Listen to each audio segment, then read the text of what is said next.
ఓ అమ్మ డోర్ కాడ నిలబడకు, లోపలికి రా. అగో పోషక్క నువ్వా? అగో లచ్చి నువ్వా అనే?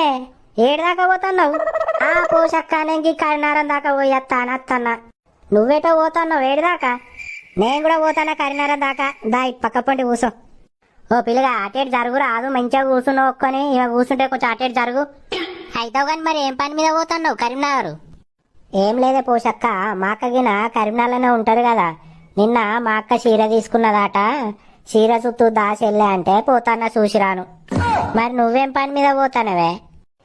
నేనేటి పోతాననే, ఇంట్లో కరెంటు పోయి ఉడుకుతుందని అట్లా కరీంనగరం దాకా నన్ను బస్సులో పోతే చల్లగత్తదని బస్సు ఎక్కిన.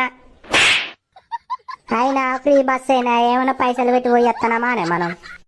మరి కాదానే, వట్టిగానే గెలిచిర్రా, మనం వేయలేదా ఓట్లు? ఉండాలి మీరు భూమి మీద, మీరెత్తనే గెలిచిరు, ఇక మేము ఎత్తే గెలవలే. ఒకలేమో చీర చూసిరాను, ఒకలేమో చల్ల గాడుపు రాను, మంచిగా తిరుగుతారు పో బస్సులల్లా. అగ్గో చూసినా అవే ఫ్రీ బస్ అనుడుతోనే చూడు ఎట్లా తిరుగుతారు ఆడోళ్ళు.